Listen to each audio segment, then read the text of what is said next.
Oke, assalamualaikum warahmatullahi wabarakatuh, teman-teman. Kita akhirnya nge-zoom bareng lagi, dan ini saya niatkan untuk mungkin seminggu sekali lah ya. Kita akan lakukan zoom-zoom dengan tema-tema yang berbeda. Tema malam ini adalah meditasi eh, khusus spesial untuk orang yang anxiety, karena banyak kan dari teman-temanku, kita kita semua ini punya kecemasan berlebih. Nah, jadi kenapa sih aku nggak share tentang bagaimana sih meditasi untuk special case-nya adalah anxiety atau kecemasan berlebih.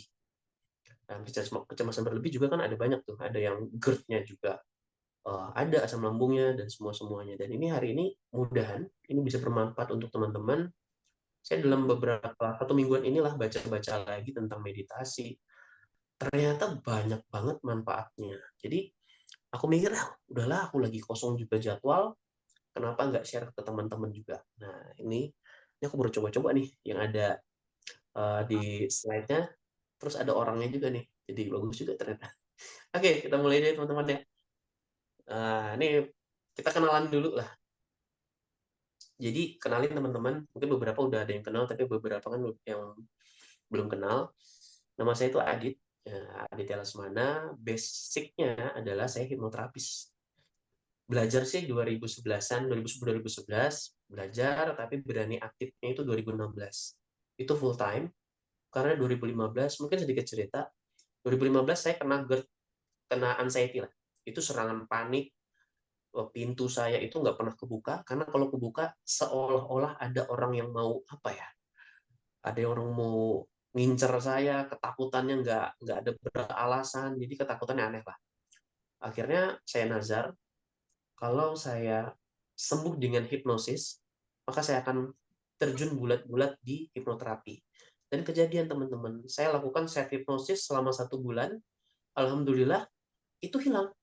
Yang ketakutan tanpa ada alasan itu, berdebar, keringat dingin, eh, apa ya, rasa aneh itu nggak bisa dijelasin sebenarnya, kayak mau lari aja gitu. Nah itu bikin bikin gemes, tapi kita nggak tahu itu ada apa gitu. Akhirnya aku hipnoterapi sendiri, itu muncul ternyata ada dendam yang tidak disadarin. Ketika aku menemukan, ternyata ini nih dendam, aku lakukan terapi pemaafan. Jadi setiap sholat, eh, habis wiritan, habis wirid, habis baca-baca, habis berdoa, aku lakukan namanya terapi pemaafan. Akhirnya 1 bulan itu beres dan aku bisa kerja lagi. Dan nazar aku bayar di 2016. 2016 aku full time hipnoterapi, nggak kerja apa-apa, dan tarah sampai hari inilah. Kalau hari ini sih ada kerjaan sih, ada kerjaan yang lain, tapi tetap hipnoterapi aku anggap sebagai apa ya, bukan lagi pekerjaan, tapi hipnoterapi itu kayak boleh dibilang hobi lah ya. Aku suka ketemu orang, aku suka dengar orang itu sembuh, dengar orang bilang, Mas Adit makasih ya, aku udah bisa kerja lagi, aku udah bisa jalan-jalan sama keluarga lagi, dan yang paling membekas itu adalah, Mas Adit, aku udah bisa sholat lagi.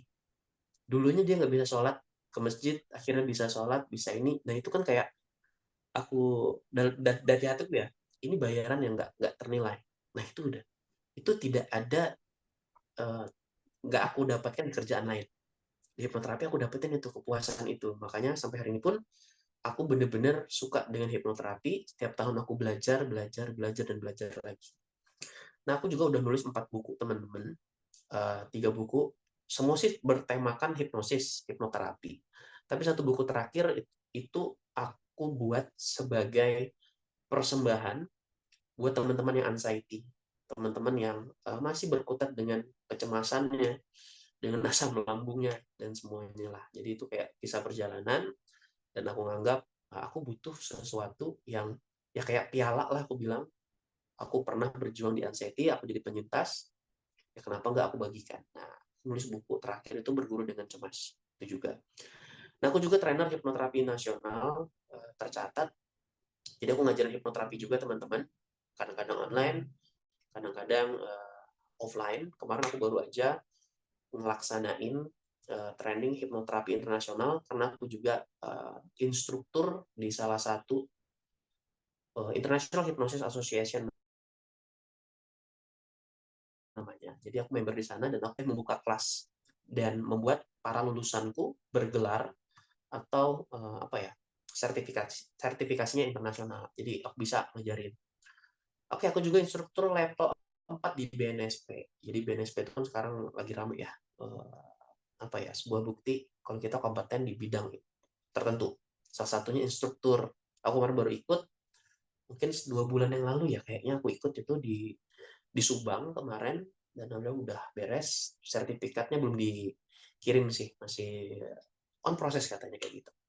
Nah itu juga, aku juga member International Hypnosis Association, seperti aku bilang tadi, dan founder Hipnoterapi IKN. Itu websiteku aja lah. Jadi kalau pengen tahu tulisan-tulisan tentang hipnosis, hipnoterapi, itu di situ ada.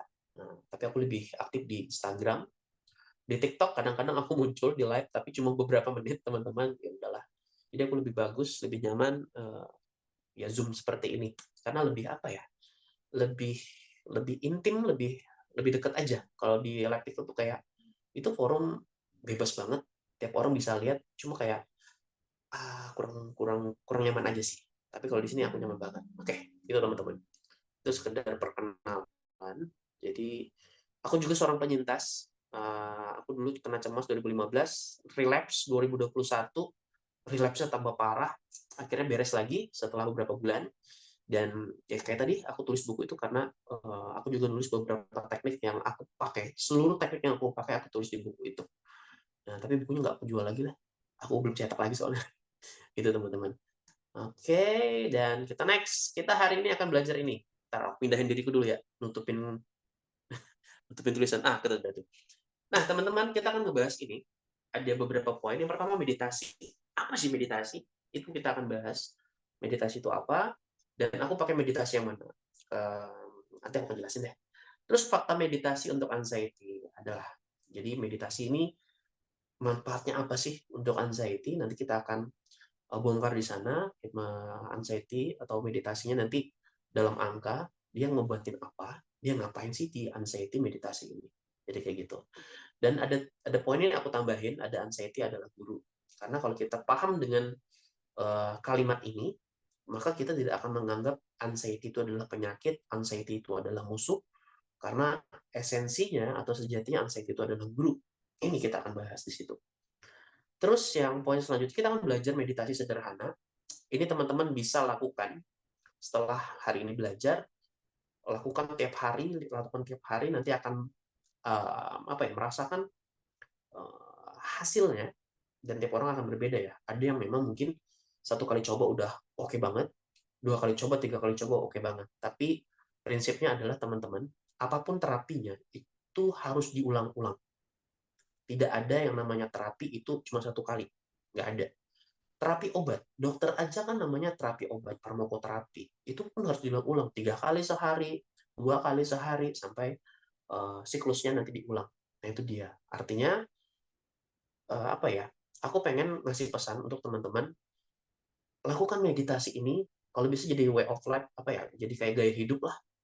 Supaya apa? Jadi tidak ada mengejar goal tertentu, nggak, itu udah jalanin aja. Dan kalau misalnya dapat manfaatnya cepat, nah itu bonus.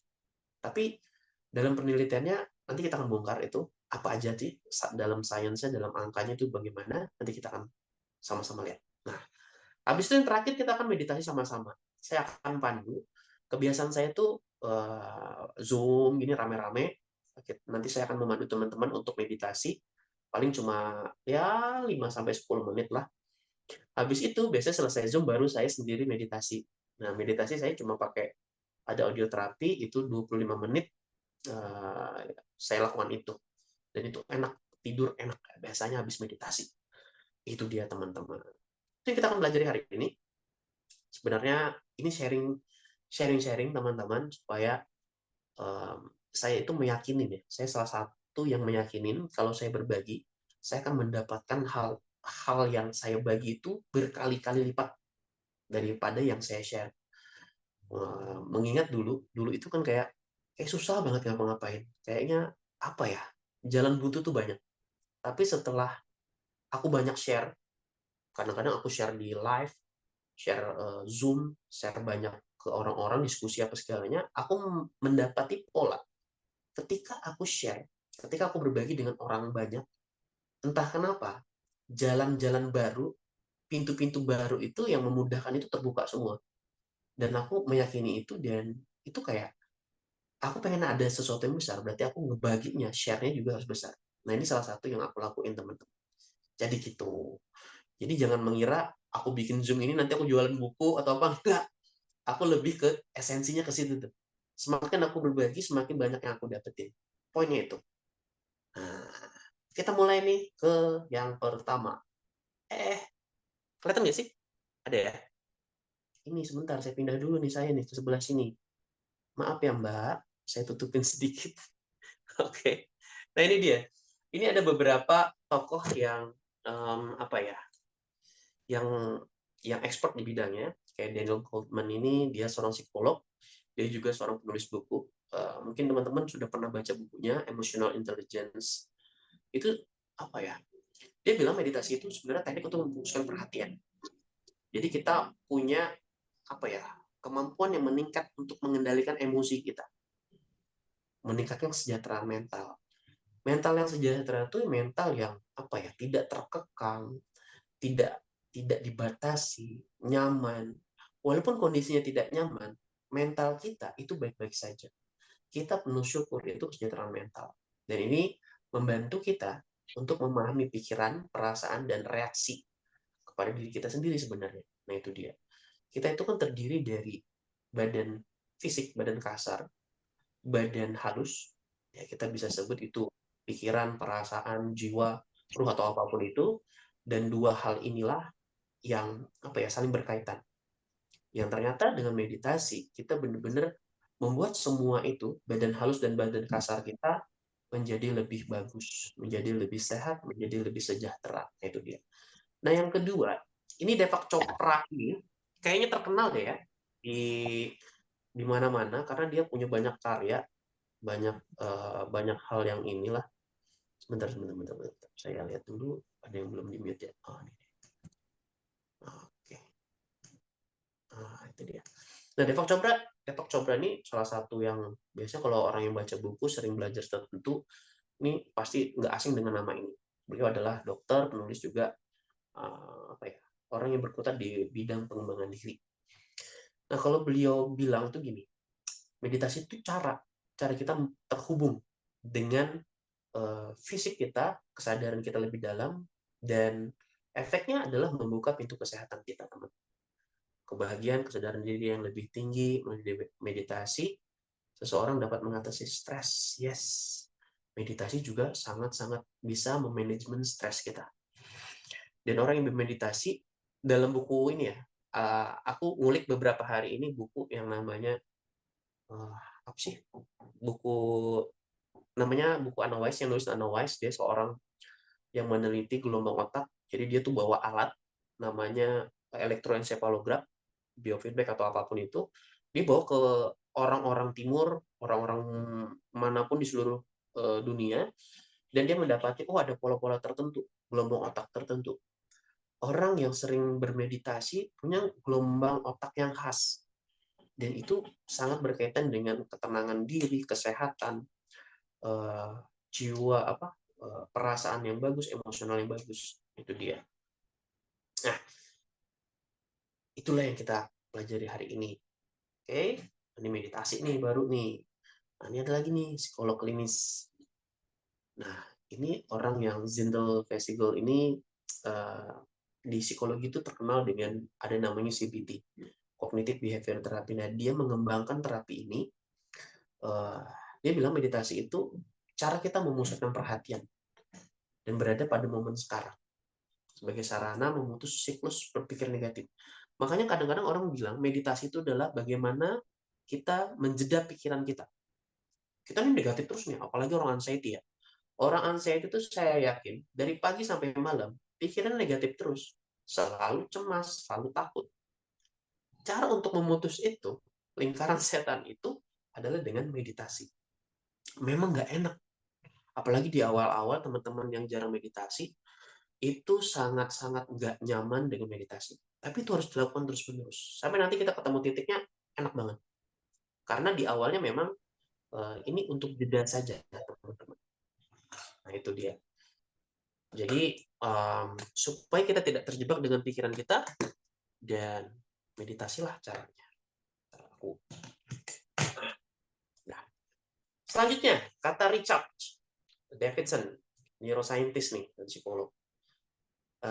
Jadi, meditasi itu nggak cuma perasaan aja, tapi juga lebih ke otak, struktur otak. Jadi penelitiannya adalah melalui meditasi, ternyata kita tuh benar-benar bisa meningkatkan perhatian, fokus empati itu benar-benar mengubah fungsinya, fungsi dari dan struktur otak.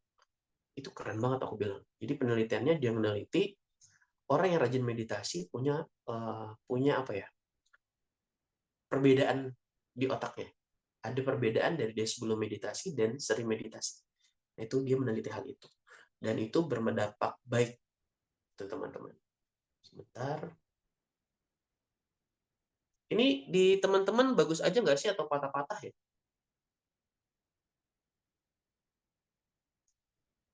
Aman ya, kayaknya ya. Kita Oke Bang Adit. aman ya. Oke, kita lanjut lah. Next. Kita nggak terlalu banyak inilah, cuma lebih banyak nanti cerita dan kita meditasi bareng. Tadi C Sylvia, kayaknya suaranya ya. Iya, baru sampai rumah. Oh, siap. Ya, aman kalau gitu, C Sylvia udah sampai di rumah. Nah, kita ke next chapter-nya. Ini fakta meditasi, teman-teman. Ya, kita bisa bilang nanti banyak fakta menarik tentang meditasi. Nah, jadi riset-riset itu, orang bule itu kan suka research ya, suka diteliti, suka meneliti tentang meditasi. Ini kan sebenarnya psikologi timur, psikologi apa ya, transpersonal lah, kalau terkenalnya biasanya di bidang psikologi. Dan ternyata menurut ini referensi dari Hoffman, yang meneliti tuh ada halamannya sampai aku ngulik sampai ke halaman-halamannya, cari referensinya. Menurut dia, meditasi itu secara signifikan mengurangi gejala cemas. Tuh, gejala cemas. Ini fakta meditasi yang berkaitan dengan kecemasan. Intervensi berbasis mindfulness. Mindfulness itu menyadari kita berada di sini sekarang juga, benar-benar ya menyadari hal itulah di sini saat ini. Nah, mengintervensi efektif dengan kecemasan di berbagai kelompok populasi terhadap yang biasa kita kenal dengan GAD, gangguan kecemasan umum. Nah, itu dia. Aku bahkan nemu jurnal, dia bilang gini, kalau untuk kecemasan, meditasi mengurangi gejala kecemasan sebesar 60% pada mereka yang berlatih secara teratur. Nah, kenapa teman-teman harus meditasi setiap hari? Supaya apa? Cepat itu fase kecemasannya, fase serangan cemas, serangan paniknya itu cepat. Kan ada teman-teman yang dibantu dengan obat, ada teman-teman dibantu dengan terapi-terapi komplementer lainnya. Nah, itu dia. Kalau teman-teman lebih bagusnya untuk lebih holistiknya atau menyeluruhnya, lakukan meditasi. Kenapa meditasi sampai 60%? Itu fakta dari research-nya. Terus ada lagi yang bilang gini, itu dari apa ya, Journal of Clinical Psychology 2013 penelitiannya. Ada juga bilang dari ini Psychology Science 2010, dia bilang gini, dalam 4 hari meditasi aja itu sudah meningkatkan perhatian dan konsentrasi teman-teman sebanyak 16%. Jadi kalau ini sudah 1 bulan kan lumayan tuh, konsentrasinya lebih bagus. Biasanya nih, kalau teman-teman pernah kena kecemasan berlebih, gangguan cemas, itu pasti agak tell me, pasti agak blank-blanknya banyak, pasti agak apa ya, lolak lah. Nah, ternyata dengan meditasi itu juga membantu meningkatkan fokus dan perhatian kita. 4 hari meditasi itu 16%. Ya kali aja 4 hari 4 hari. Harapannya lebih bagusnya lebih bagus. Cuma saya ingatkan, apapun ya, mau terapi kayak mau meditasi, jangan berfokus kepada goal, tapi berfokuslah terhadap proses. Nikmati saja prosesnya. Ketika terjadi penyembuhan, ketika terjadi lebih nyaman, lebih better, dan semua kesehatan meningkat, jadikan itu bonus. Tapi kalau bisa, meditasi jadikan gaya hidup teman-teman yang tidak terpisahkan mulai saat ini. Saya pun masih loh. Yes. Itu dia. Nanti kita akan bahas lagi. Nah ini dia teman-teman, meditasi dan kecemasan itu ternyata ada benang merahnya. Kalau kita rutin, 60% loh meditasinya kalau itu rutin. 4 hari kita melakukan meditasi, 16% perhatian kita, fokus kita jadi meningkat. Jadi kalau mau anak kita pintar ya, ajarin meditasi itu anak. Itu keren lah. Dan meditasi itu ada banyak ya. Hari ini saya akan share tentang bagaimana meditasi yang base-nya adalah hipnosis atau hipnoterapi dan neuro-linguistic programming. Jadi saya mengadopsi beberapa teknik ya dari pengalaman-pengalaman praktik juga. Hari ini mudah bisa teman-teman praktekkan dengan mudah. Oke, kita next lagi. Bentar. Ini dia. Saya ngelindungin lagi nih. Saya pindah dulu ya. Ser. Lucu juga nih pakai yang ini nih. Bisa dipindah-pindah. Ini lagi dari Goldin. 2010 nih. Dia bilang, ini berkaitan dengan amigdala. Ini biasanya kalau dokter jelasin bagus nih. Karena amigdala itu satu bagian otak yang biasanya berkaitan dengan merespon stres dan kecemasan. Kalau kita biasanya cemasnya tinggi, itu amigdalanya kenceng banget. Nah, untuk mengurangi kekencangan itu, kita pakai meditasi. Dan akhirnya apa? Amigdala kita mundur, relax juga dia, jadi stresnya berkurang secara signifikan. Nah, ini dia 8 minggu meditasi, teman-teman. 8 minggu itu berapa? 2 bulan. 2 bulan, akhirnya stresnya hilang. Dan biasanya, orang yang sudah rajin meditasi, ketika dapetin lagi sumber stres yang lain, stres kan banyak nih, stres kerjaan, stres keluarga, stres macam-macam, dia udah bisa memaintain dengan bagus. Makanya walaupun kita nggak punya masalah, kita baik-baik aja, tetap aja meditasi, nggak apa-apa. Pertama untuk shield kita, pelindung kita dari berbagai stres. Bagaimanapun kita stres loh. Memang ada stres yang bagus, stres yang bisa bikin kita motivasi, tapi kan ada juga stres-stres yang bikin kita kepikiran, nggak enak makan, nah itu dia. Ketika itu datang, kita nggak seperti dihantam badai yang kita bonyok, enggak. Karena kita udah biasa bermeditasi, maintenance stres kita, jadi itu lebih bagus teman-teman. Itu dia. Ini fakta-fakta menariknya sangat menarik lah uh, untuk hipnoterapi. Oke. Nah, sampai sini dulu. Kira-kira ada yang mau ditanyakan? Silahkan chat saja. Ntar saya buka chatnya juga dulu ya. Oh, banyak yang baru masuk ya. Oke, bagus Pak. Oke Mas, aman, lancar jaya, aman. Oke. Oh dia Mas, semenjak anak saya diponis punya gangguan fokus, saya berharap dengan saya juga susah fokus. Berarti bagus meditasi. Yes, bagus meditasi. Jadi emaknya juga harus meditasinya bagus. Jadi nanti setelah dapetin fokusnya bagus, anaknya bisa diajarin nanti. Cuma anak-anak itu kan ya sebenarnya dia bermeditasi tiap hari sebenarnya. Tapi ya emang harus ada cara-cara tertentu untuk case-nya anak kecil. Nah, kalau ini kan case-nya umum nih pada malam hari ini. Kalau nggak ada kita lanjut ya, teman-teman. Jadi nanti kita bisa langsung praktek tentang meditasi. Nah, ini dia. Ini sebenarnya yang aku pengen sampaikan ke teman-teman. Anxiety itu jangan sama sekali dianggap penyakit. Anxiety itu jangan dianggap musuh. Anxiety itu jangan dianggap mengganggu.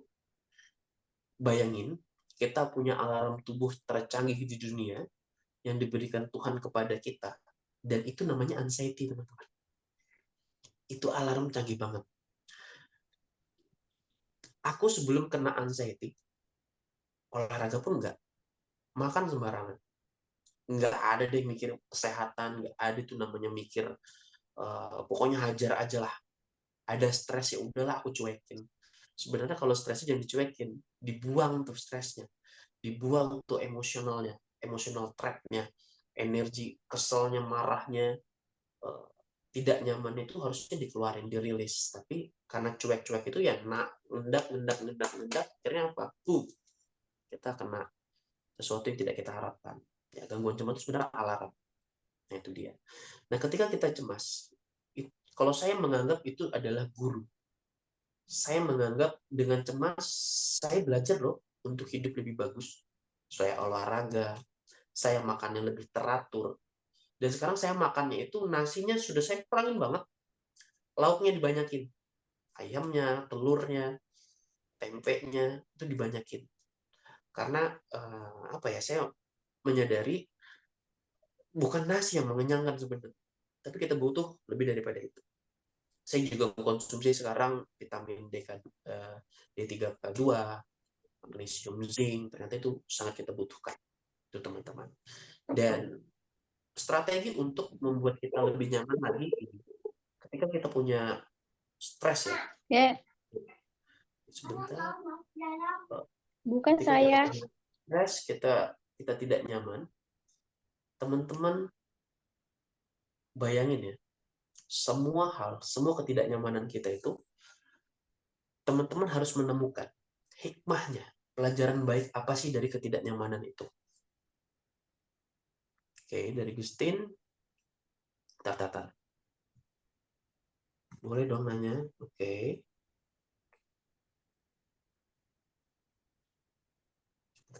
Ini tulisannya gede-gede banget ya kalau di laptop ya. Mau tanya, kalau boleh tahu anxiety Pak Adit selama alami sejauh mana? Dan apakah sampai saat ini sudah terasi dengan cara meditasi dengan anxiety bisa terasi? Apa yang menyebabkan anxiety Pak Adit alami? Oke, mungkin saya akan cerita flashback sedikit, nggak apa-apa ya teman-teman ya. Kita punya banyak waktu kok. Pertama saya kena 2015. Saya nggak tahu kenapa, ketakutan untuk kemana-mana. Rumah saya ini pintunya pintu ruko. Pintu apa? Rolling door ya.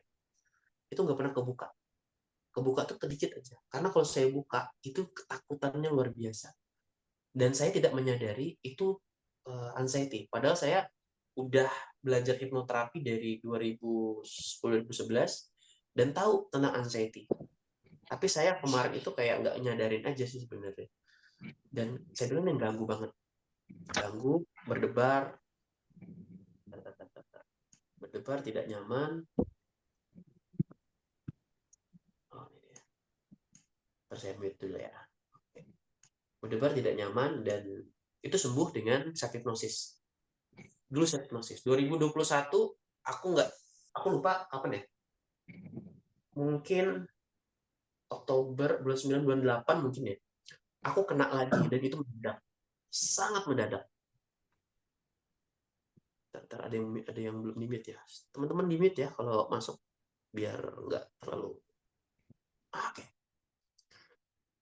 2021 akhir kayaknya, kalau nggak salah bulan 8 atau bulan 9, entah kenapa saya lagi di satu restoran, lagi baru mau makan, baru nyendok makanan, itu tiba-tiba saya oleng.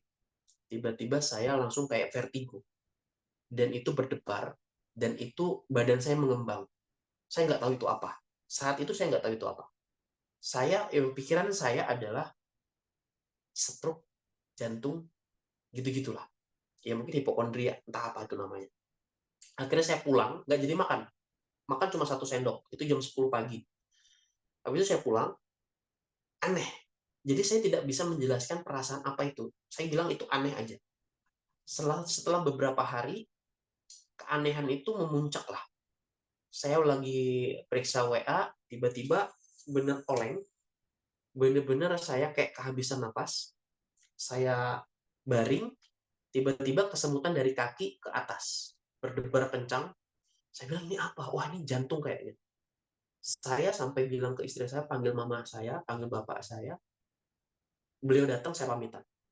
Karena saya sudah menganggap ini bukan bukan bukan hal yang biasa-biasa saja. Bapak saya datang, lihat saya sudah pucat katanya, ambil ambulan, pergi ke rumah sakit. Saya selama itu udah saya pasrah, udah saya pulang, mungkin saya sudah pamitan sama bapak saya, sama mama saya. Dan akhirnya saat itu masuk UGD.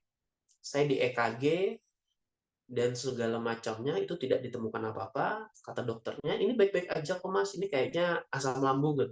Asam lambung, saya bilang, ini lambungnya bermasalah.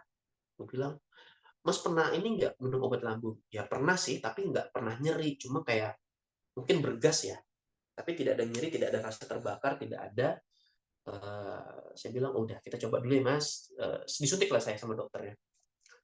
Dokter apa perawat sih nggak tahu, nggak memperhatikan. Disuntik saya tanya, mbak ini apa? Kalau nggak salah mbaknya bilang itu ranitidin atau apa gitu. Lambung memang, saya bilang. Tapi anehnya 15 menit kemudian apa 20 menit itu saya benar-benar membaik. Istri saya bilang, ah nggak apa-apa, udah nggak.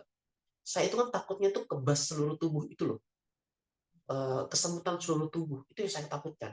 Kalau berdebar ya mungkin karena panik saya masih agak bisa punya kontrol di sana. Nah tapi yang bikin saya panik itu adalah kebas seluruh tubuh. Setelah itu saya beres, saya pulang, tapi itu saya merasakan perasaan yang kosong, perasaan yang saya pernah jelasin waktu Zoom juga, seandainya di hadapan saya ada Anya Geraldine menggoda saya tidak akan tergoda karena tidak ada rasa sama sekali. Kalau ada duit 2 miliar di atas meja, saya tidak akan ambil karena tidak ada rasa, nggak ada rasa. Itu kayak zombie lah. Di dalam buku saya ada bab itu zombie, saya jelasin di situ. The zombie itu benar-benar nggak, saya ngerasa jadi zombie aja, bukan tidak ada hasrat, lihat anak pun tidak ada rasa pengen main, kosong aja, nggak nyaman. Beberapa kali berdebar, beberapa kali kebas, itu datang-datang aja. Akhirnya ke dokter lagi, EKG lagi, ke dokter lagi, periksa lagi, spesialis lagi, sampai di titik dokternya bilang, Mas kayaknya, oh enggak. Waktu di dokter terakhir EKG itu saya bilang, Bu dokter, apakah saya ini psikosomatik? Karena saya beberapa kali ke dokter itu tidak ada penyakitnya, saya bilang. Iya mas, kayaknya mas ini perlu perlu relaksasi aja. Padahal saat saya panik, saat beberapa bulan itu saya relaksasinya kenceng loh. Kalau diakumulasikan bisa 2 jam. Tapi memang kalau dengan cemas itu step pertama itu bukan bukan langsung ke terapi. Meditasi ini kan kita anggap di sini terapi. Tapi sebelum itu sebenarnya harus ada kesadaran dulu. Harus ada pengetahuan dulu tentang apa yang kita alami. Nah, itu yang terpenting sebenarnya. Step pertama adalah mengetahui kita kenapa. Pergi ke dokter, dokter jelasin. Oh, ini anxiety, Mas. Oh, ini GERD. Kecenderungannya ke sana. Gangguan cemas, kecemasan berlebih. Nah, kalau itu kan sudah tervalidasi dengan dokter, berarti udah aman. Yakini itu. Setelah itu sudah valid, baru kita cari pengetahuan lah kepada teman-teman yang udah duluan, yang punya punya keluhan yang sama. Nah, saat saya tahu, oh ternyata GERD itu bisa begini loh, bisa kebas seluruh tubuh, keliengan, berdebar, badan kembang, kesemutan, sering keringat dingin, sering ketakutan tidak ada alasannya. Nah, itu dia. Ketika kita oke, saya gangguan cemas, saya anxiety disorder, saya ada GERD-nya, saya ada asam lambungnya. Ini yang terjadi di saya. Nah, ketika sudah menyadari hal itu, baru nanti ke terapinya. Kalau tidak ada kesadaran, biasanya agak susah. Terbukti, saya sudah relaksasi loh selama 2 jam 1 hari, tapi penyembuhannya itu tidak terlalu gimana-gimana, karena tidak ada kesadaran di awal. Karena saya denial. Wah, saya loh tukang obatin. Saya ngobatin orang cemas. Gak mungkin lah saya kena. Denial. Akhirnya saya menerima itu, saya belajar, oh ini ternyata benar anxiety. Ini benar gangguan. Akhirnya dokter yang EKG saya terakhir bilang, Mas ke psikiater deh. Saya ke psikiater. Jangan takut teman-teman untuk ke psikiater. Mereka adalah profesional yang memang ditempa untuk mengobati gangguan yang berkaitan dengan kesehatan mental. Saya datengin, jebret. Saya urus BPJS tuh. BPJS, saya ke Paskes, habis itu dirujuk ke rumah sakit Bakti Nugraha kalau di sini. Saya ketemu psikiater, ternyata dosen saya sendiri. Saya buka masker, Bu, loh kata beliau, kenapa kamu? Bu, saya anxiety bu. Oh, jadi karena mungkin dosen saya dan beliau kenal saya, jadi agak lebih mendalam. Oke, Adit, gangguan tidurnya gimana? Saya bilang saya tidurnya masih bisa, cuma memang kayak sleep paralysis, bisa sampai 10 kebangun tidur tidur kebangun kayak ketindihan gitu. Itu bisa 10 sampai 15 kali. Setelah itu tidurnya enak, Dok, aku bilang. Enak, Bu. Subuh kayak biasa, cuma perasaan itu yang aku bilang nggak bisa nggak bisa dikontrol. Sampai beliau bilang, "Udah, kamu mau tulis apa di sini? Kamu tahu kan obatnya apa aja?" Aku bilang, "Ya nggak gitu juga, Bu. Saya Yang terpenting kasih saya Bu saat saya dapat serangan aja dulu. Oke, Ibu kasih Cetraline sama Clobazam ya. Dia bilang, siap Bu. Ya udah dikasih beliau, ini diminum saat serangan aja. Saya minum tuh 3 kali aja sebenarnya serangan itu, karena saya sudah bisa kontrol. Pola hidup saya sudah bagus, olahraga saya sudah kenceng, walaupun olahraga pertama tuh nggak nyaman banget. Nah, akhir kata setelah itu mengubah semua gaya hidup, semuanya pola hidup. 2 bulan kalau nggak salah, saya sudah lumayan membaik, sangat membaik teman-teman. Dan kalau pertanyaan tadi, apakah saya sudah pulih total?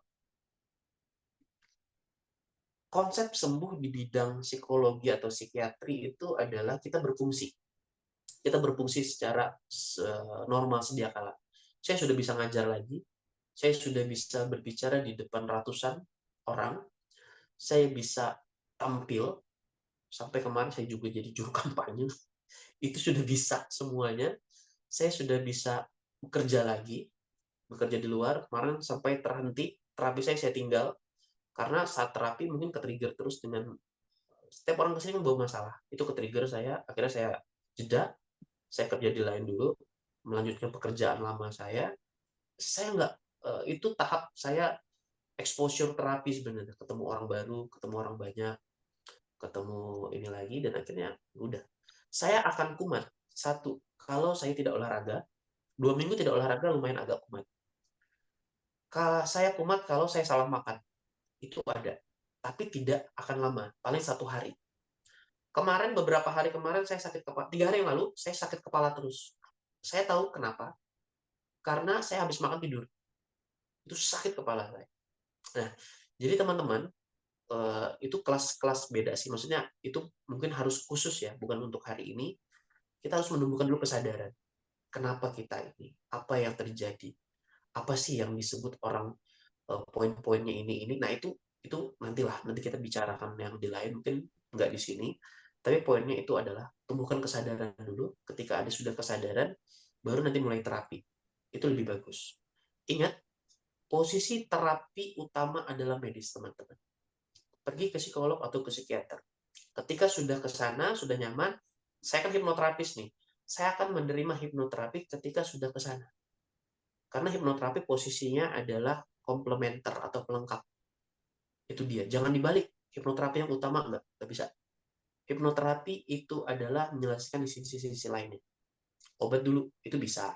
Atau teman-teman, kalau di undang-undang kita kan sebenarnya pasien atau klien itu berhak untuk memilih pengobatan mana dulu. Itu boleh, karena memang diperbolehkan. Jadi teman-teman, di awal silakan ke dokter dulu, kita periksa dulu apakah memang asam lambung atau gimana. Nah, itu diselesaikan di sana. Ketika sudah beres, baru nanti kita terapi. Terapi di sini sebenarnya lebih ke apa ya? Lebih menemukan, lebih menyadarkan supaya ada kesadaran. Oke, saya melakukan ini dulu step pertama. Setelah itu melakukan ini. Saya sampai saat ini mengubah konsep terapi saya. Saya tidak ada lagi satu sesi. Kenapa? Karena memang kalau satu sesi, 2 sesi saja orang nggak balik. Sedangkan penyembuhan ini memang perlu memerlukan waktu yang panjang. Meditasi aja tuh 2 bulan. Jadi harus panjang. Saya sekarang terapi orang itu harus lama. Kalau nggak mau lama, saya nggak terima. Kenapa? Supaya orangnya tuntas. Supaya saya juga happy ngebantu orang. Itu tuntas. Nah, itu dia teman-teman. Jadi sejauh mana anxiety saya, sejauh itulah. Nah, itu dia. Apa nih? Gejala suami saya yang juga awalnya juga gitu, dan yang sakit katanya, tapi dia bilang, nah itu dia. Kalau skizo sih memang harus dokter. Kita nggak boleh nanganin. Kalau hipnoterapi itu nggak boleh nanganin. Cuma uh, beberapa saya baca jurnal untuk skizofrenia itu bisa dibantu dengan meditasi. Tapi memang utamanya adalah medis. Dan kalaupun ada yang berani hipnoterapi, itu hipnoterapi biasanya adalah seorang psikiater. Psikiater. Kalau di luar kan, di luar negeri, itu biasanya yang menterapi adalah psikiater. Itu kerennya di sana, karena dia tahu sekali bagaimana dinamika psikologi seseorang. Nah, ini apa lagi?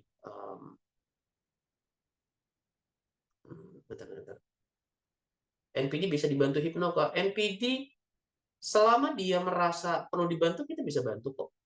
Tapi biasanya NPD itu nggak merasa bersalah. NPD itu nggak merasa ada sesuatu yang harus dibenerin. Jadi biasanya nggak akan ke hipnoterapis dia.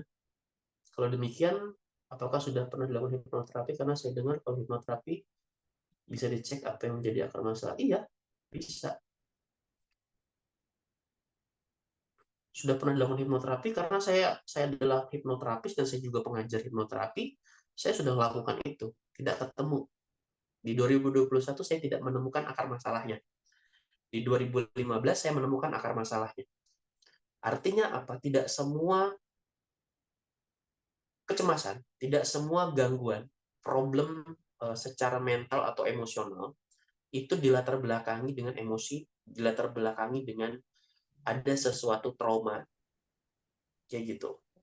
Ya, saya lakukan self hypnosis. 2015 saya ketemu, saya lakukan sendiri. Nah, LPR dan gas lambung jadi nggak bang, soal beda kenapa kalau LPR dan gas lambungnya itu kan medis ya, itu medis banget. Jadi yang bersifat fisik lakukan pengobatan medis. Hipnoterapi itu melakukan apa ya?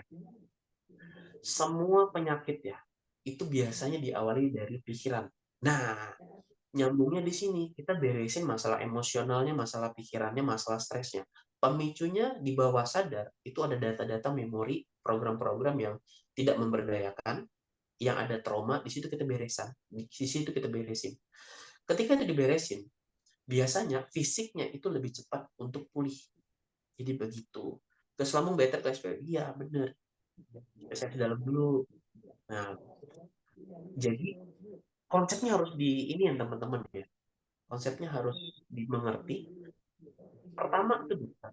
Kedua, kita tuh pelengkap.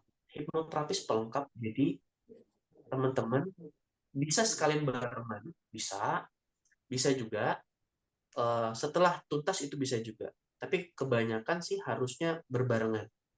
Jadi kayak gitu teman-teman. Nah itu dia. Kalau semua penyakit diawali dengan gangguan pikiran berarti bisa mendeteksi apa yang menjadi akar masalah. Bisa, kalau itu pikiran. Tapi ingat, manusia itu kompleks banget. Manusia itu bukan robot yang kayaknya harus sama banget gitu. Enggak. Jadi begitu. Terbukti di saya itu kan di awal dapet tuh akar masalahnya, dapet. Saya regresi, saya telusuri dapet. Tapi yang 2021 saya nggak sedapat sama sekali. Ternyata itu adalah apa namanya manifestasi dari ketidakbagusan saya mengelola hidup saya. Nah itu beda kan? Jadi nggak serta merta apapun itu berkaitan dengan trauma, berkaitan dengan stres, berkaitan dengan apa enggak. Saya berani bilang begitu kenapa? Saya hipnoterapis, saya belajar. Bahkan di Indonesia ini kan levelnya cuma 4. Hipnoterapi itu saya sudah L4, habis sudah. Dan saya juga pernah mengajar 40 orang di Malang. Dan yang ikut itu adalah para master hipnosis. Kita balik dulu kan kayak gitu. Bentar, ada ini. Oke. Nah itu dia teman-teman. Aku susah baca ininya karena ininya kecil banget. Nah, ini. Kalau skizo tuh dokter. Kalau demikian, ya. Yes. Kayak penyakit dalam. Dan itu ada lagi spesialisnya, subspesialis kalau nggak salah gastro. Itu lebih paten lah itu. Ya. Kalau diawali dengan gangguan pikiran, benar, itu bisa dideteksi dengan hipnoterapi. Tapi nggak semua masalah fisik itu apa ya, karena pikiran. Enggak, teman-teman. Itu benar-benar enggak. Jadi semua itu kita harus variabelnya banyak. Jadi kita nggak boleh juga bilang, oh ini karena pikiran aja. Saya sering memantau di TikTok, memantau di sosial media, di Facebook, itu saya geleng-geleng kepala. Kenapa? Oh, itu nggak apa-apa, itu karena stres aja. Nggak semudah itu, Ferguson. Kita itu makhluk kompleks. Jadi nggak serta-merta variabelnya adalah pikiran, variabelnya adalah trauma, variabelnya adalah inner child, nggak semua itu. Bisa saja memang karena organik, biologis ya bisa aja. Ini nge-freeze ya aku ya? Ntar aku goyang-goyang dulu. Oh enggak. Udah enggak nge-freeze. Oke, aman ya, oh aman. Oke, kita next dulu. Habis ini apa ya? Aku juga lupa. Aku bikin slide ini pagi tadi nih, di subuhan. Saatnya berlatih.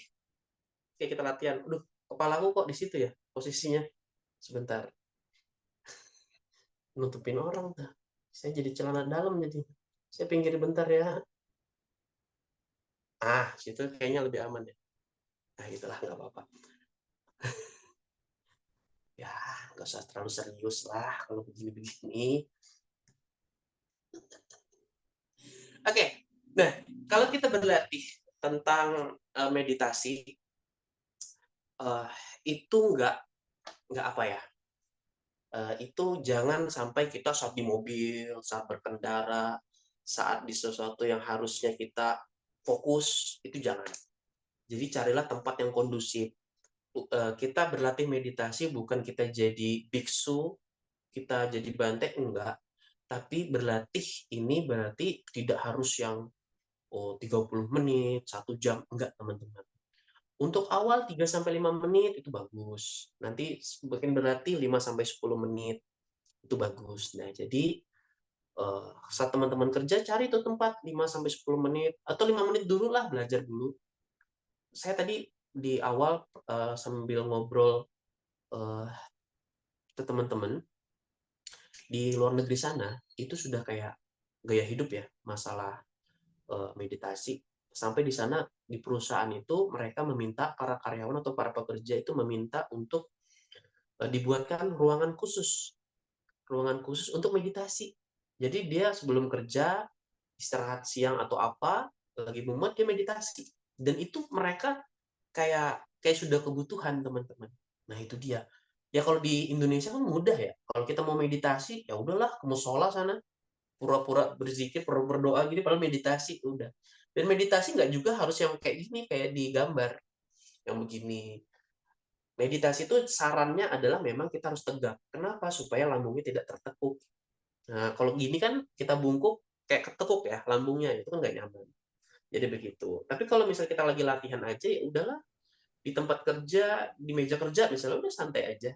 Nggak usah juga yang harus pakai mudra, tangannya diginiin atau gimana, nggak usah. Santai saja nggak masalah. Yang penting kondusif tuh tempatnya. Setelah itu nih gambaran umumnya ya. Gambaran umumnya, terapi sederhananya atau meditasinya adalah tutup mata. Tutup mata kenapa? Supaya tidak apa ya? Supaya lebih nyaman aja. Nah, yang saya ajarkan ini Tidak ada nanti tutup distraksi. mata ya supaya nggak terdistract sama yang lain.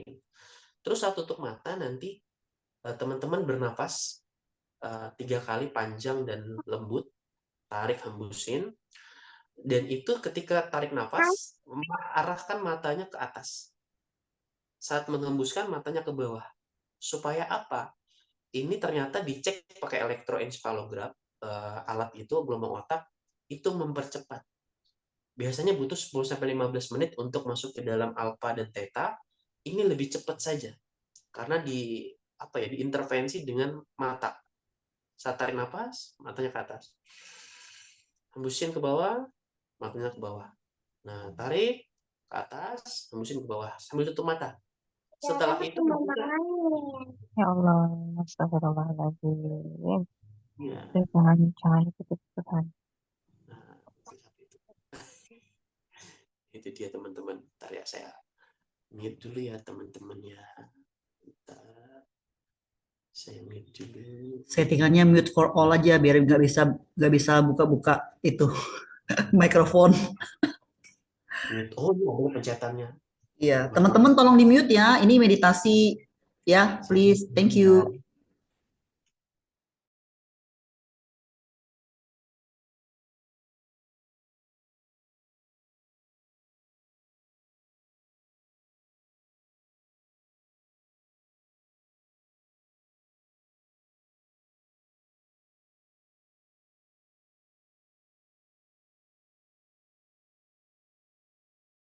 Mute for all ini juga ya. Soalnya aku nggak ini hostnya. eh jadi suara aku pakai handphone karena laptopnya agak-agak ini soalnya. Itu aja. Host memang ke mute. Jadi yang aku pakai handphoneku yang ini. Nah, ketika sudah naik turun tadi matanya, baru apapun yang terjadi tanpa penilaian. Apapun yang terjadi, udah biarin aja. Sadari aja, oh ini terjadi. Nah, di sini kan ada tuh sadari semua panca indera. Lihat, dengar, dan rasakan. Apapun yang dilihat, warna apapun, abstrak, kayak merah, biru, hijau. Saat kita tutup mata tuh ada warna tuh. Beberapa orang tuh ada warna. Aku ada warna merah sekarang. Ada biru, ada campur-campur, ada banyak. Nah, ketika itu datang, itu disadarin aja. Oh, ini ada warna. Oke, ada warna. Cuma gitu aja kita. Oh, ini ada warna. Aku merasakan sekarang mendengar, oh suara AC nih. Oh, ini ada suara kodok, suara jangkrik, suara motor lewat, suara. Nah, itu cukup disadari saja tanpa penilaian. Maksud penilaian itu kita tidak menganalisa. Oh, ini suara AC, suara AC berisik ya ternyata ya. Enggak gitu. Apapun yang ada, ya udahlah pahami aja. Oke, aku sedang merasakan ini, sedang mendengarkan ini, sedang melihat ini. Cukup gitu aja. Nah, ini perbedaan. Ini sebenarnya itu mindfulness supaya kita uh, hadir saat ini, berada saat ini pada momen ini. Nah, beberapa teknik itu benar-benar memfokuskan, merasakan, menyadari nafas. Nah, teknik lainnya adalah dengan panca indera. Ketika melihat, oh ini ada warna ini, abstrak, suara ini, udah perhatiin aja. Kita di sana hanya menyaksikan saja. Kalau ini ditarik ke agama ya, itulah penyaksian. Nah, itu dia tuh. Bersyahadat kita jadinya. Jadi penyaksian. Kita menyaksikan saja apapun yang terjadi, apapun yang didengar, apapun rasanya, nyaman, tidak nyaman, pegel, atau apapun, udah biarin. Memang di awal pasti nggak enak, tapi nanti kita nyaman, kita menemukan titik nyamannya. Nah, itu dia. Terus, nah ini penting teman-teman. Ada literatur, 12 tahun dia bermeditasi, tekniknya benar, tapi ternyata dicek pakai alat, di elektroencephalograph, itu dinyatakan dia tidak pernah menyentuh yang namanya gelombang theta. Dia bilang, aku sih nggak pernah ngerasain. Teman-teman meditator lain tuh ngerasa ada seperti melayang, seperti nyaman banget, seperti fenomena-fenomena lainnya lah ya. Satu orang ini tidak pernah merasakan. Selama dia meditasi selama 12 tahun. Lalu dicek pakai alat benar, tervalidasi. Dia nggak pernah mencapai gelombang itu tuh lama gitu loh. Mungkin ada capai polanya bagus nih, tiba-tiba hilang lagi. Jadi dia nggak ini ya, uh, nggak deep lah bahasanya kayak gitu. Dan akhirnya dengan Anna Weiss itu yang melakukan riset tadi, dia bilang sebenarnya kunci dari meditasi itu bukan teknik, tapi adalah mengizinkan. Mengizinkan itu terjadi. Bukan kita mencoba teknik, tapi mengizinkan itu terjadi pada kita. Akan beda. Jadi bukan soal mencoba-coba, tapi soal mengizinkan. Ketika nanti teman melakukan hal ini, udah izinkan itu terjadi. Apapun yang teman-teman lihat, dengar, rasakan, izinkan saja itu ada. Izinkan aja itu dirasakan, izinkan aja itu didengarkan, izinkan aja itu dilihat, dibayangkan. Apapun yang muncul, cukup disaksikan saja, cukup diizinkan saja terjadi. Nah, tekniknya adalah teknik afirmasi. Afirmasinya berbeda. Kita menggunakan teknik RTD. Mungkin teman-teman yang dulu sering ikut webinar saya atau Zoom saya, biasanya sudah familiar dengan RTD, Relax Tenang Damai. Tapi yang berbeda adalah RTD-nya, Relax Tenang Damainya dipakai sesekali saja. Misal saya sudah napas tadi, sudah nyaman, tenang, relaksnya senyaman mungkin. Apapun yang dilihat, didengar, dirasakan, cukup disadari, cukup diizinkan terjadi. Dan nanti sesekali teman-teman bernapas panjang. Nah, ketika sudah sampai di puncak peralihan antara tarik dan hembuskan napas, teman-teman bilang satu kata, relax. Relax, hembuskan. Tarik lagi halus. Di puncak baru bilang tenang, hembus. Tarik lagi halus. Sampai di puncak, katakan damai. Jadi relax, tenang, damai, RTD. Tapi sesekali saja. Habis itu cukup sadari apa yang dilihat, apa yang didengar, apa yang dirasakan. Suara napas, hawa di sekitar ruangan, bayangan yang muncul, mungkin membayangkan anak, mungkin membayangkan apapun. Karena pikiran kita basicnya adalah suka loncat-loncat, suka memikirkan hal-hal random. Itu nggak apa-apa. Bukan berarti kita nggak konsentrasi. Yang terpenting adalah kita menyadari saja, kita mengizinkan saja itu terjadi. Nanti itu akan terbiasa, nanti itu akan kita punya kesadaran berbeda, sehingga kita akan kayak nyaman banget. Untuk beberapa orang yang sudah terlatih, akan masuk ke kondisi deep,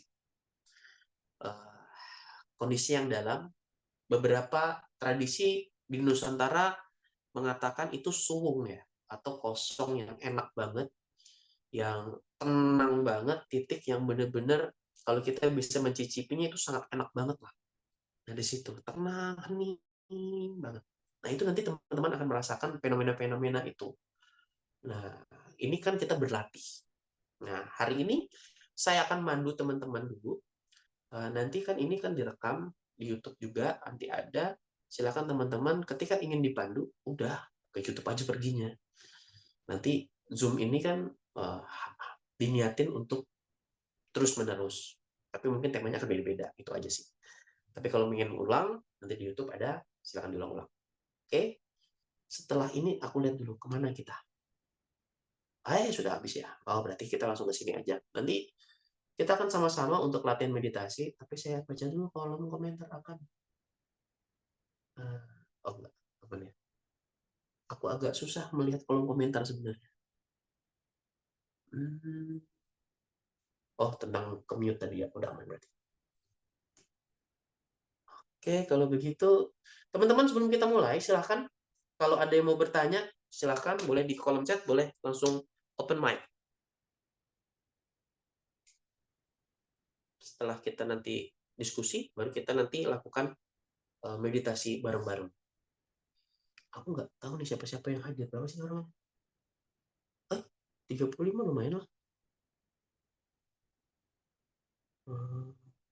Oke. Banyak teman-temanku semua. Nama meditasinya nggak ada lah. Nama meditasinya itu terima lepasin sebenarnya. Jadi apapun yang didengar, dilihat dan dirasakan, terima dulu, oke. Mau nyaman, nggak nyaman, terima dulu, baru lepasin. Jangan mengharapkan sesuatu.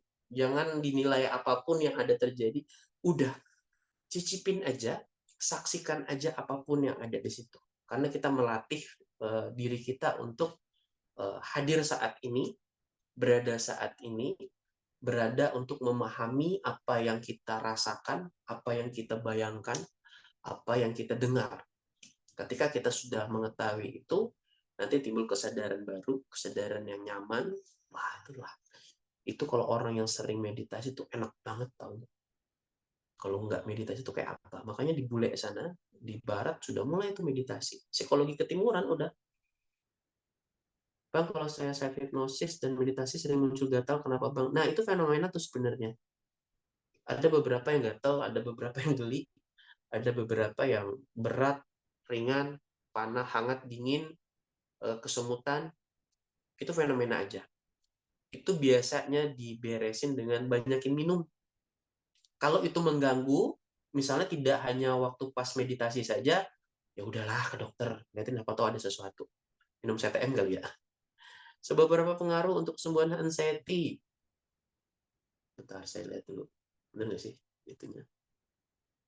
Oke, Vivo. Seberapa berpengaruh? Ya kalau kita hitung angka, berapa ya? Tidak ada angka pastinya tidak, tapi yang jelas gini. Hipnoterapi kemarin 2018 membentuk namanya gugus tugas untuk penelitian evidence base. Karena hipnoterapi dari dulu, sejak dulu, itu kan seperti ada pertempuran, hipnosis itu sains. Tapi di pihak lain mengatakan hipnosis itu adalah pseudoscience atau sains palsu, pseudo gitu.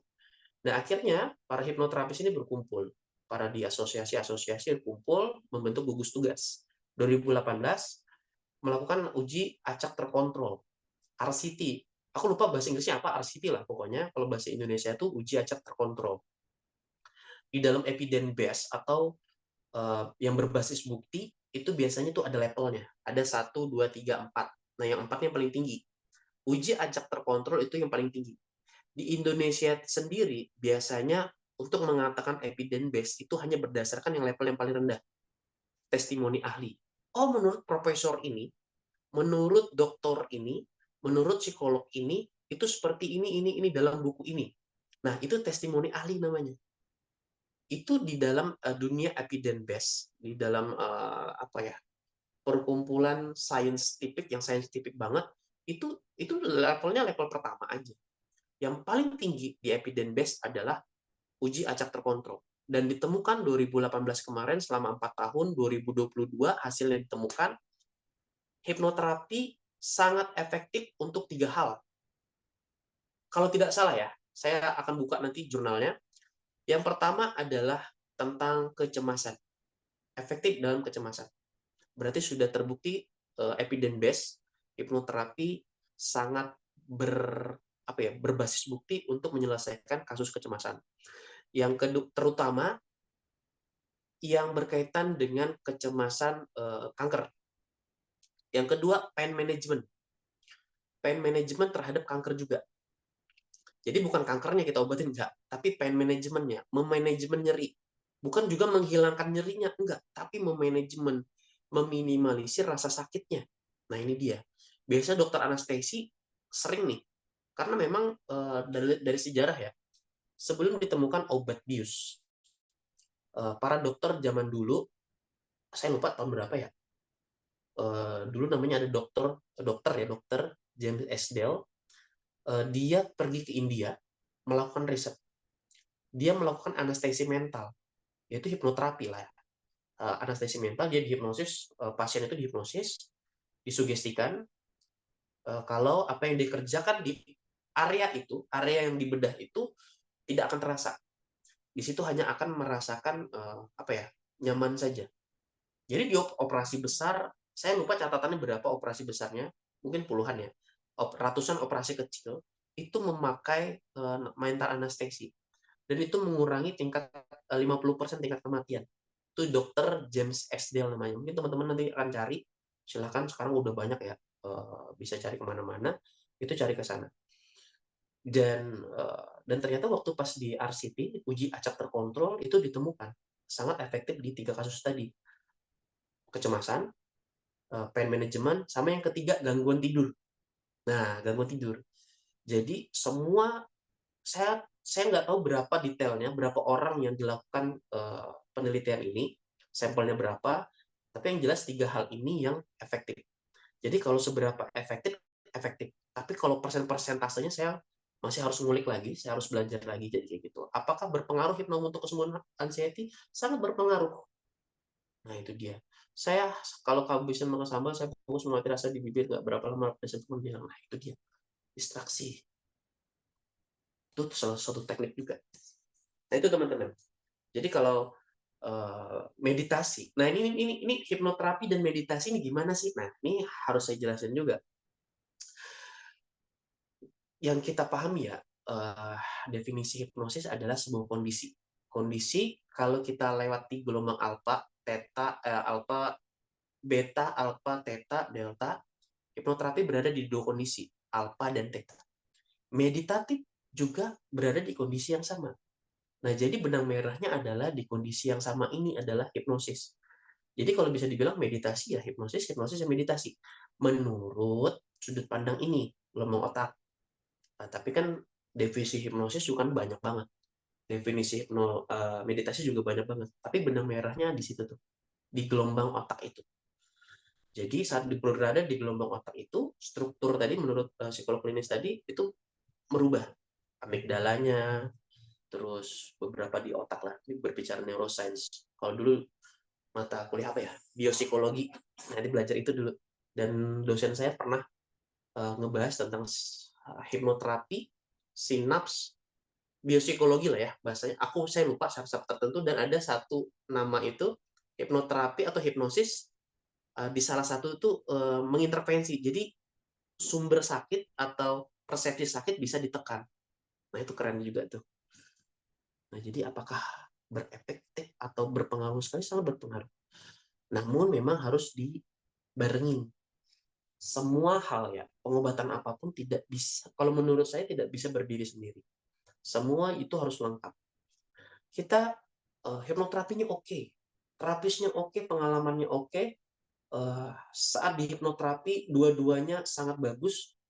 Tapi kalau kita makannya sembarang, tiduran aja, nggak olahraga, terus kita tetap mengkonsumsi apa ya, hal-hal buruk, informasi-informasi buruk, misal kayak berita-berita kriminal, film-film yang menyebabkan emosi naik turun, gosip lah apa semua, tetap akan kesehatan mental itu juga nggak bagus juga gitu. Nah, bentar saya baca dulu. Untuk mengatasi kecemasan, manajemen diri gangguan berdasarkan penelitian bahwa berdasarkan etik. Terima kasih. Ya, yes, itu dia. Nanti bolehlah, nanti saya share. Masih ada nggak sih ya jurnalnya? Sebentar, jurnalnya apa sih? Saya ada buku yang membahas itu juga. Saya pakai sarung lagi, nggak apa-apa. Nah, ini lampirannya ada di situ soalnya. Oke, ntar ya, saya baca dulu. Ini apa ya? Ada ini. Nih.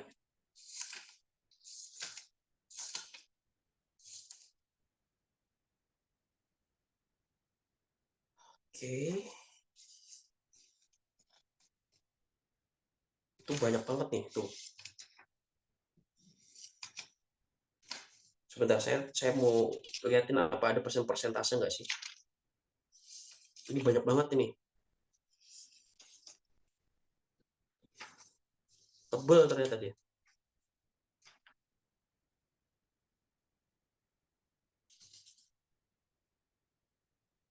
Banyak betul kutipan-kutipan.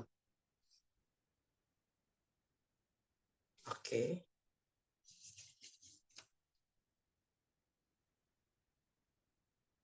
Pendanaannya tuh dari Janos Boyla, dari Akademi Ilmu Pengetahuan Hongaria, Katalin Varga, dukung banyak banget, Institute Psychology Budapest. Jadi ada banyak gugus tugas ini dari mana-mana. Itulah. Jadi sangat berpengaruh dalam 3 kondisi itu. Boleh tidak meditasi menggunakan aromaterapi? Boleh. Boleh sekali. Jadi aromaterapi, sound, nature, itu boleh banget. Nah, itu dia. Cuma hari ini kita berlatih untuk tidak memakai audioterapi, tidak memakai apapun, jadi bisa dilakukan dimanapun ya. Itu untuk menyederhanakan, untuk memudahkan sih sebenarnya. Oke teman-teman, kalau udah siap, chat. Oke. Kalau udah siap. Oke.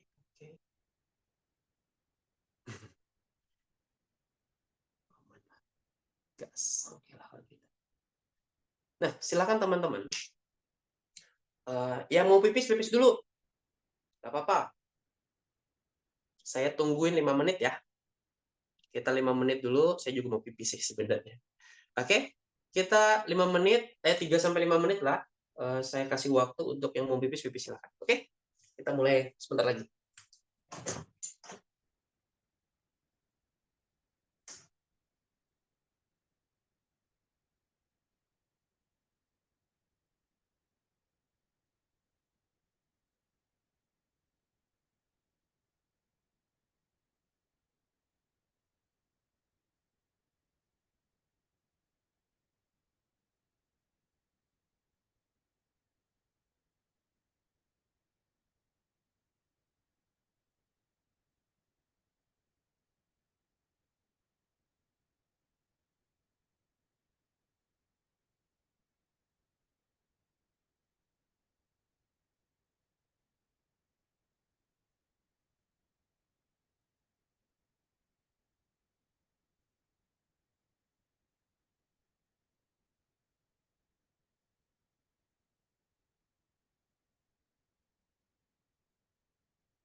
Teman-teman juga silahkan ambil minum, karena biasanya untuk meditasi kita akan mulai dengan cukup minum dulu. Setelah itu habis meditasi juga harus juga cukup minumnya. Jadi silahkan sediain minumnya biar rileks.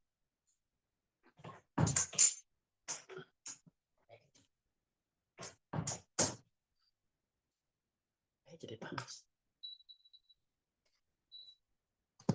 Minum dulu.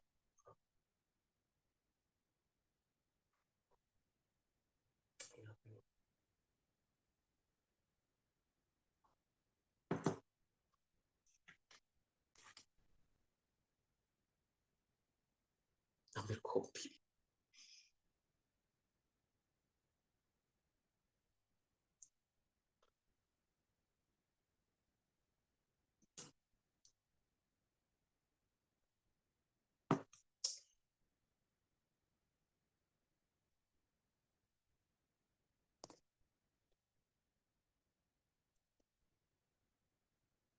Oke, kita mulai ya, teman-teman ya. Ya paling 5-10 menit lah. Namanya juga untuk berlatih. Jadi kalau kita latihan nanti, misalnya pun ada perasaan tertentu ya, misalnya lebih, bang aku merasa nyaman banget, bebas bang. Atau ada beberapa yang, kok aku nangis ya? Ada beberapa yang ngerasa ada beberapa hangat di titik tubuh tertentu nih. Ada yang dingin atau yang hangat, atau yang ada kedutan, atau ada apapun, nggak apa-apa. Itu fenomena biasa saja. Ya, dan itu biasanya mengindikasikan kalau kita sudah kita sudah berada di kondisi tertentu yang kita harapin, kayak gitu. Jadi jangan dimaknain apa-apa, karena di meditasi ini kita tidak boleh menilai apapun. Apapun itu tadi udah ikutin aja, cukup disadari saja, cukup diizinkan saja terjadi. Kalau nanti misalnya ada yang nangis ya, dan itu terlalu heboh, cukup tarik napas panjang saja. Hembusin, itu udah membantu banget, dan dia akan mengurangi. Kalaupun itu terlalu heboh, tapi kalau untuk meditasi biasa aman, gak terlalu yang ada pelepasan emosi, itu enggak. Karena kita melatih otak kita untuk fokus, untuk berada di sini, di momen ini, saat ini. Gitu teman-teman. Oke, kita mulai ya. Siap. Oke. Oke teman-teman, silahkan cari tempat yang nyaman. Boleh duduknya agak rata, punggungnya diratakan supaya lambungnya tidak tertekan saja. Senyaman mungkin ya, senyaman mungkin. Posisi tangannya gimana? Terserah saja, senyaman mungkin. Ditaruh di atas paha itu sudah cukup. Pakai mudra apapun ya, bagi yang sudah belajar meditasi atau belajar tradisi tertentu silahkan pakai. Kalau enggak, aman saja. Boleh pakai ini saja, jari telunjuk dan jempol jadikan mudra begini, nggak apa-apa, nggak masalah. Atau biasa saja di atas paha, itu nggak apa-apa, biasa aja. Itu bebas. Oke, silahkan teman-teman. Sebelum kita mulai, kita berdoa dulu. Biasakan berdoa, karena menurut Julie Griffiths itu salah satu tokoh hipnoterapi, gurunya Mas Romy Rafael. Saya pernah baca, kalau nggak salah diskusi apa baca gitu, Julie Griffiths itu selalu mengajak para klien-kliennya untuk berdoa. Saat berdoa, kondisi kita, gelombang otak juga sudah mulai turun tuh, sudah mulai deep. Jadi silahkan ambil manfaatnya. Apapun yang kita lakukan hari ini semoga bermanfaat, memiliki berkah, sehingga apapun yang dilakukan juga bermanfaat positif untuk kita dan orang lain di sekitar kita. Silakan berdoa, dimulai. Bismillah.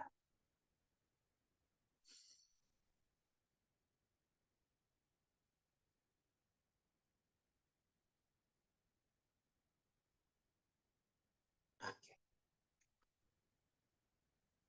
Berdoa selesai. Nah, sekarang teman-teman silakan tutup mata saja. Tutup mata senyaman mungkin. Oke. Saat meditasi, ketika nanti ada ya mungkin hidungnya gatal atau apapun, ya udah garuk aja, nggak masalah. Karena kita masih menyadari penuh. Oke, tutup mata silakan. Rilekskan tubuh, pikiran, dan perasaan. Izinkan setiap tarikan dan hembusan napas merilekskan. membuang semua ketegangan yang ada. Oke. Cukup amati saja napas masuk dan keluar. Bersamaan napas masuk dan keluar itu, tubuh semakin rileks, pikiran semakin tenang, perasaan semakin nyaman. Buang semua ketegangan.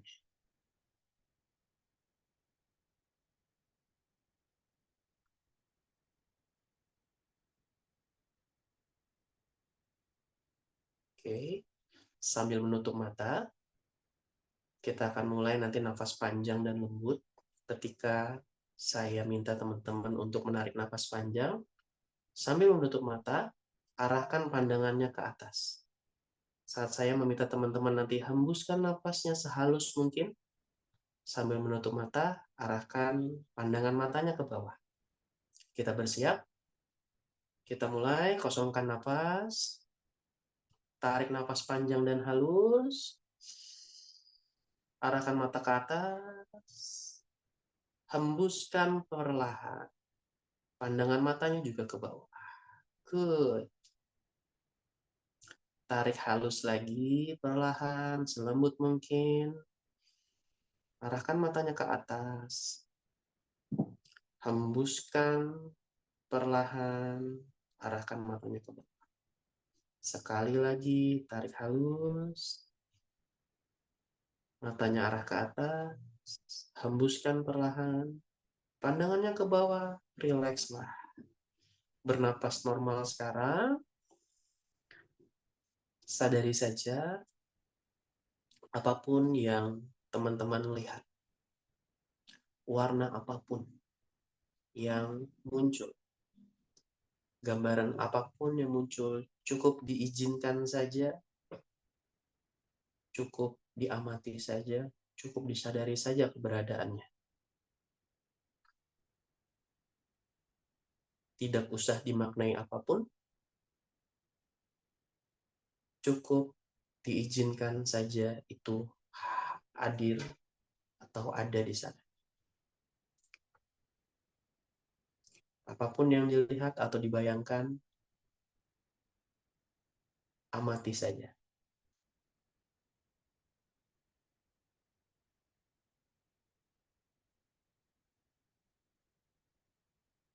Sambil sesekali amati napas keluar dan masuk selembut mungkin. Napas menjadi lambat, tenang, membuang ketegangan.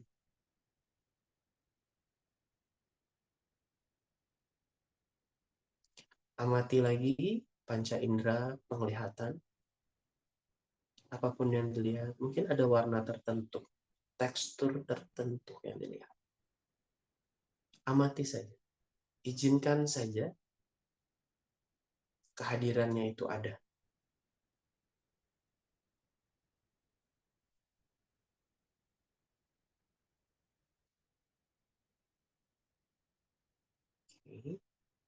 Dan sekarang rasakan apapun yang teman-teman rasakan. Sentuhan kulit dengan baju, sentuhan kulit dengan celana, hawa yang ada di ruangan, mungkin ada angin, mungkin ada rasa dingin.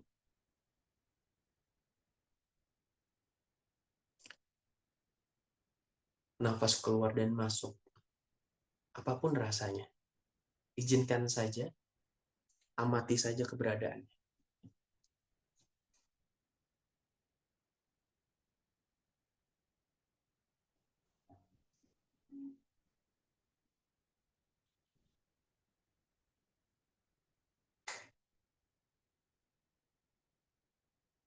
Sekarang dengarkan apapun yang bisa didengarkan.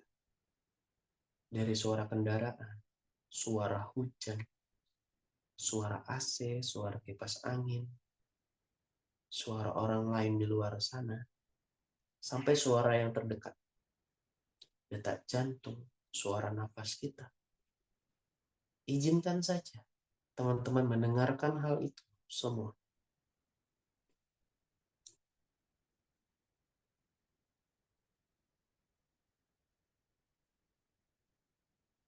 Bagus. Sekarang tarik nafas sepanjang dan sehalus mungkin. Katakan rileks. Hembuskan nafas sehalus mungkin. Tarik lagi sehalus mungkin. Katakan tenang. Hembuskan perlahan nafasnya.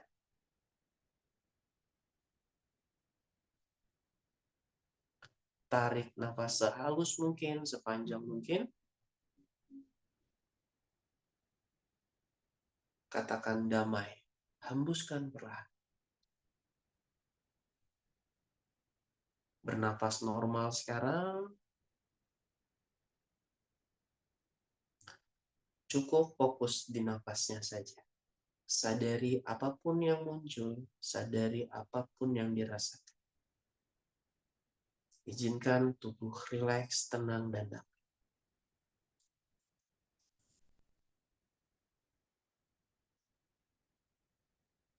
Apapun yang dilihat, didengar, dirasakan, izinkan saja terjadi.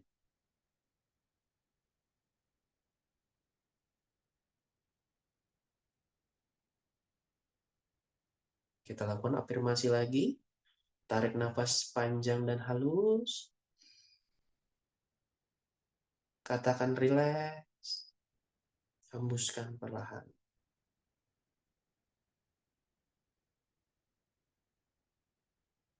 Tarik halus lagi. Katakan tenang. Hembuskan perlahan.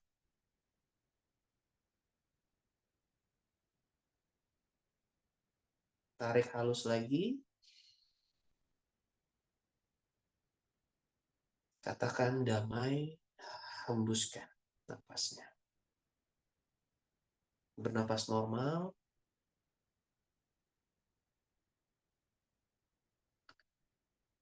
Hitung 1-3 di dalam hati.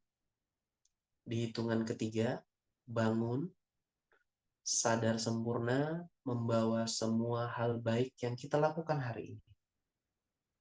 Silakan hitung dimulai dari sekarang. 1, 2, 3. Tarik nafas panjang. Hembuskan perlahan. Kapanpun merasa siap, silakan buka mata. Bernafas normal. Ucapkan syukur di dalam hati.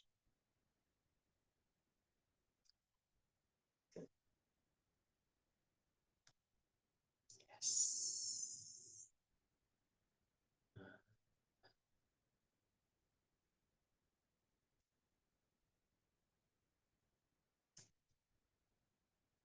Oke. Bagaimana teman-teman?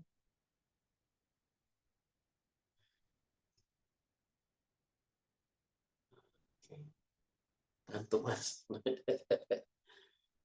Itulah dia. Sebentar. Aku menghilangkan ini gimana? Jadi hasilnya.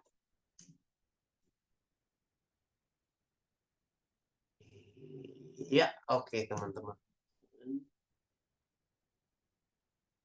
Ada Mas Usnan ternyata. Ada teman-teman saya nih. Ada Wira, ada Mas Tur, ada Pak Ica, Mas Titi. Mas Tiko ada juga. Mas, STMJ enak ini mas, tapi hujan. Kayak apa kita? Bang Cali ada, Mas Akbar ada, Bang Zen ada, Mbak Queen ada juga, Bang Dodi ada, Alhamdulillah, Mbak Rara. Oke. Mantap ini. Oke teman-teman, silahkan share apa yang dirasakan. Di chat aja. Wah, Jesse lebih ada. Alhamdulillah. Nah, setelah Zoom ini, saya sendirian tuh. Santai. Tapi kayaknya harus cari STMJ sih. Udah nggak hujan ya? Meter katanya.